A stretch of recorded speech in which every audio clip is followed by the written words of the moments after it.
নমস্কার, কেমন আছেন আপনারা সবাই? এসপি কিচেন ব্লগে আপনাদের সবাইকে স্বাগত জানাই। আজকে যে আমি কফির যে ঝোল বা মাখা যেটাই বলুন না কেন, খুব পাতলা ঝোল হবে না, কিন্তু আবার খুব মাখা মাখাও হবে না। তো সেই রকম রান্নাটি আমি করব। তো এই রান্নাটি শেষ পর্যন্ত দেখার জন্য আপনাদেরকে অনুরোধ রইল। ভিডিওটি শেষ পর্যন্ত দেখুন, তাহলে বুঝতে পারবেন আমি কিভাবে রান্না করছি আর কি কি মশলা দিচ্ছি। আমি দেখুন কফিগুলোকে কেটে নিয়েছি এইভাবে, খুব বড় না, ছোট ছোট সাইজ করে কেটে নিয়েছি। আর গরম ফুটন্ত জলে আমি কফিগুলো ধুয়ে নিয়েছি একটুখানি নুন দিয়ে। তাতে কি হয়, ভেতরে যদি কোনো নোংরা বা পোকা থাকে সেগুলো মরে যায় বা বেরিয়ে আসে। তো এইভাবে আমি ধুয়ে নিয়েছি, জল ঝরিয়ে নিয়েছি। এখন এগুলোকে আমি ভেজে নেব।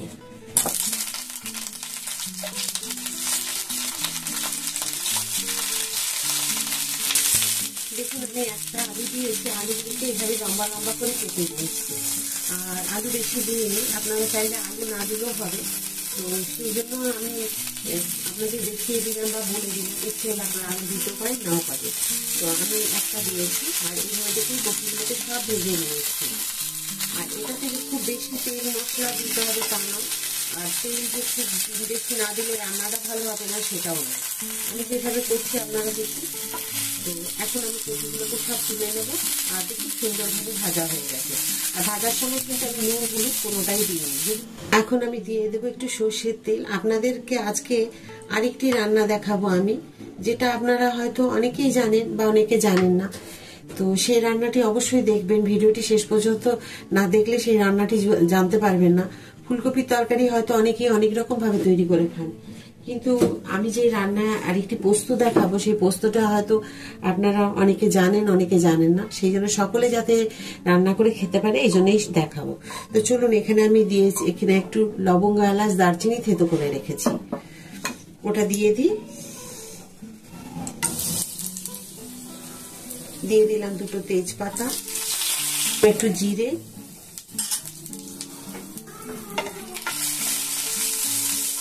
আর দেখুন আমি রান্নাটা কিন্তু খুব একটা তেল দিচ্ছি যে তা নয়, আপনারা নিশ্চয়ই দেখতে পাচ্ছেন যে তেলের পরিমাণ খুব কম। এখানে আপনাদের একটা মশলা বলে দিই, আমি এখানে দিয়েছি, প্রথমেই দিয়েছি আমি আদা, কাঁচা লঙ্কা, যে লঙ্কাগুলো ঝাল থাকে না সেইগুলো, আর রসুন পেঁয়াজ আমি কোনোটাই দিইনি। দিয়েছি চারমগজ, একটু জিরে। তো এগুলো দিয়েছি, একটু কাশ্মীরি রেড চিলি পাউডার আর কালারটা আসার জন্য একটুখানি দিয়েছি, আর হলুদ।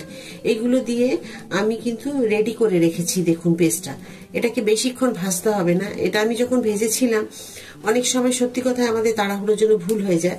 তো যাই হোক, কথা বলতে বলতে আমি করি, সেগুলোকে আমি সব ভেজে নিয়েছিলাম, চার মগজটা ভেজে নিয়েছিলাম।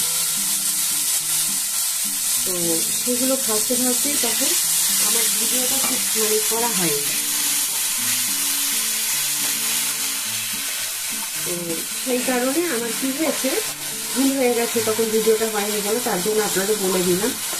সব কিছু আগে দিয়ে দেবেন, যেমন আদা কুচিয়ে, তারপরে জিরে দেবেন, চার মগজ দেবেন, কাঁচা লঙ্কা, এগুলোকে সব, রসুন পেঁয়াজ দেবেন না, দিয়ে এগুলোকে ভেজে নেবেন একটুখানি তেল দিয়ে। আর হ্যাঁ, আরেকটা জিনিস, টমেটো আমি দিয়েছি, বড় একটা টমেটো। তো সব দিয়েছি, দেওয়ার পরে এটা বাটা হয়ে গেছে, তখনই আমি একটু হলুদও দিয়ে দিয়েছিলাম, গুঁড়ো, যখন ভাজছিলাম তখন একটু গুঁড়ো হলুদও দিয়ে দিয়েছিলাম, যার জন্য মশলাটা বেশি ভাজতে হবে না। তবে এই মশলাটা আরেকদিন আপনাদেরকে তৈরি করে আমি দেখিয়ে দেবো কিভাবে করছি, তাহলে আপনারা বুঝতে পারবেন। আর এখানে দিয়ে দেবো এবার আমি ফুলকপিগুলো। দেখুন মশলা বেশি ভাজলাম না, কারণ এটা আমরা যেহেতু ভেজেছি তারপরে কিন্তু বেটেছি। 1 চামচ চিনি দিলাম, আন্দাজ মতো নুন দিয়ে দিলাম, যাতে খুব বেশি না নুন লাগে। প্রয়োজন হলে আমি পরে আবার দেবো, এই কথাটা আমি সবসময় আপনাদের বলি, প্রয়োজন হলে পরে দেবো, কারণ নুন বেশি হয়ে গেলে ভালো লাগবে না খেতে। এবার সমস্ত কিছু একটু মিশিয়ে নেব।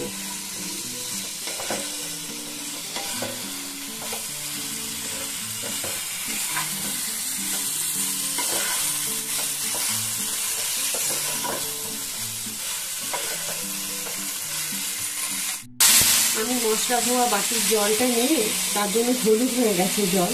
তো এই জলটা আমি গরম করে নিয়েছি, গরম করা জল আমি এখানে দিয়ে দিলাম। তো আপনারা নিশ্চয়ই দেখেছেন এতে যে খুব বেশি মশলা, পেঁয়াজ, রসুন এইসব কিছু আছে তা নয়। একদমই সিম্পল, আর তেলও খুব বেশি দিইনি, এটাও আপনারা দেখেছেন। এবার এটা আমি একটা ঢাকা দিয়ে দেবো অন্তত 5-7 মিনিটের জন্য, কারণ আলুগুলো তো মোটামুটি একটু সেদ্ধ হলেই হয়ে যাবে, আর কপি তো খুব তাড়াতাড়ি সেদ্ধ হয়ে যায় আপনারা জানেনই। তো এটা এখন হয়ে যাক, হয়ে যাওয়ার পরে আপনাদেরকে আবার আমি দেখাচ্ছি যে রান্নাটা কিরকম হলো। এটা ঢাকা দিয়ে দিই। দেখুন আমি টমেটো দিয়ে পোস্ত করব, আর সাথে দিয়েছি টমেটোর একটা আলু দেব। তো আপনাদেরকে শুধু টমেটোর পোস্ত একদিন আপনাদের দেখিয়েছি, আবার দেখিয়ে দেব। তো এখানে নিয়েছি দেখুন এই যে 3টে কাঁচা লঙ্কা, এই 3টে কাঁচা লঙ্কা কিন্তু একদম ঝাল নেই, একদম মানে এত সুন্দর গন্ধ না পোস্তটাই দিলে, খুব মানে গন্ধটা সুন্দর আসবে বলে আমি দিয়েছি।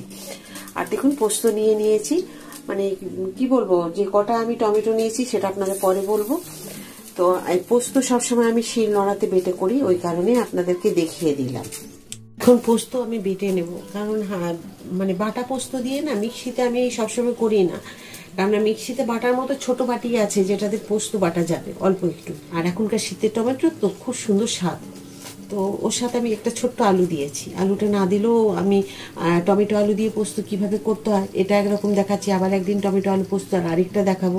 এটা চলুন এবার দেখে নিই ফুলকপি আমার যে রান্না করলাম সেটা কেমন হয়েছে। তো দেখতে তো খুবই সুন্দর হয়েছে, আপনাদেরকে দেখিয়ে দিই, খুব ভালো লাগছে দেখতে। দেখুন খুব সুন্দর হয়েছে। এখন এটা আমি একদম ঢেলে নেব। আর দেখুন আমি খুব একদম পাতলা ঝোলও করিনি, আবার মাখা মাখাও করিনি। তো সমস্ত কিছু দেওয়ার পরে আলু সব সেদ্ধ হয়ে গেছে, আর খুব সুন্দরভাবে রান্নাটাও হয়েছে। এতে আপনারা একটু ধনেপাতা দিয়ে তারপরে নামিয়ে নেবেন। আমি ধনেপাতা থাকলেই কি করি, বাড়িতে চাটনি করে নিই, তো খেতে খুব ভালোবাসে, তো সেটা করে দিই বলে আমার সবসময় তরকারিতে দেওয়ার মতো ধনেপাতা থাকেই না। আমি যেটাতে পোস্ত রান্না করবো সেটা বসিয়ে দিয়েছি। এখন দিয়ে দেবো একটুখানি তেল, দিয়ে দিচ্ছি একটুখানি জিরে, একটা শুকনো লঙ্কা।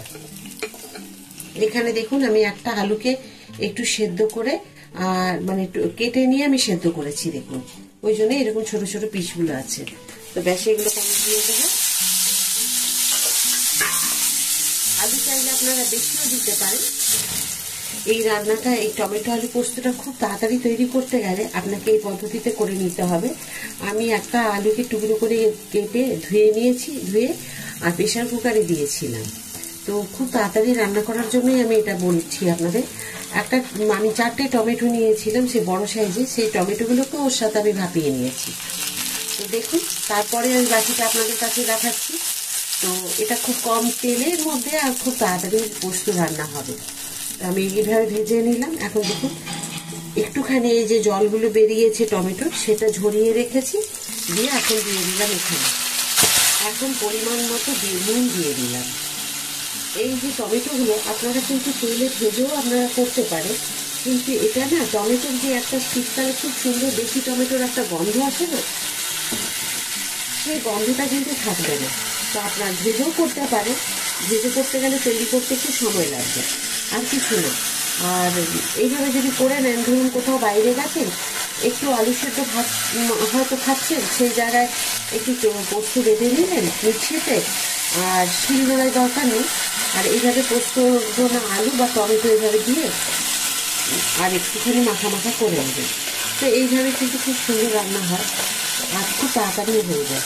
তো সেই জন্য এটা হচ্ছে একদম টমেটো পোস্তটা খুব তাড়াতাড়ি হয়ে যায়, এই কারণে আপনাদের কাছে দেখালাম। তো আপনাদেরকে অনেকভাবে আমি টমেটো পোস্ত, আলু পোস্ত অনেক রকম দেখিয়েছি। পোস্ত আইটেম কিন্তু আমি অনেক দেখিয়েছি আপনাদের। সুন্দর ভাজা ভাজা হয়ে গেছে, মানে মাথা মাথা মতো। আর পোস্ত বেটে রেখেছিলাম যে শিলে, ওই পোস্ত দিয়ে দেবো। আপনারা চাইলে মিষ্টি খেতে পারেন, কিন্তু আমরা মিষ্টি খাই না বলে দেবো না। আর মিষ্টি সব পোস্তর মধ্যে মিষ্টি দিই কিছু কিছু রান্নাতে, পোস্ততে, কিন্তু সব রান্নাতে দিই না পোস্ত। তো এটাতে যেমন আমাদের ভালো লাগে না, আপনাদের যদি ভালো লাগে একটু মিষ্টি অভ্যেস থাকে খাওয়া, আপনারা দিতে পারেন। তবে মিষ্টি দিয়ে খাওয়ার আগে একবার অবশ্যই না দিয়ে খেয়ে দেখবেন কেমন লাগে, যদি ভালো না লাগে তখনই দেবেন। টমেটো যে সেদ্ধ জল ছিল আমি এই পোস্ত বাটিটাতে নিয়ে এখন দিয়ে দিলাম। এবার এটাকে সুন্দর করে মাখো মাখো করে নেব। আজকে তাহলে আপনাদেরকে আমি দুটো রান্না দেখালাম, একটা হচ্ছে ফুলকপি মানে কি বলবো, ঝোলও নয় আবার মাখা মাখাও ডালনাও নয়, বেশ সুন্দর কিন্তু মিডিয়াম ভাবে রেখেছি ঝোল। সেটা দেখালাম কিভাবে করেছি, আর এই রান্নাটাও আপনাদেরকে দেখালাম। এটা অসাধারণ হবে খেতে। এটা অবশ্যই একবার তৈরি করে বাড়িতে খান, খেয়ে পরে আমাকে কিন্তু কমেন্ট করুন। ফুলকপি তো অনেকেই অনেক রকমভাবে রান্না করেন, আশা করি এইভাবে যে পোস্তর রান্নাটা অনেকেই হয়তো জানেন না, আবার অনেকে জানে না, কথাটা সবসময় জোর দিয়ে বলতে পারবো না, হয়তো অনেকেই জানেন। তো এইভাবে অবশ্যই একবার তৈরি করে খান, খেয়ে দেখুন যে কেমন লাগছে। তো দেখুন এখন রান্না হয়ে গেছে, এটা আমি পুরো বাটিতে এখন ঢেলে নেব।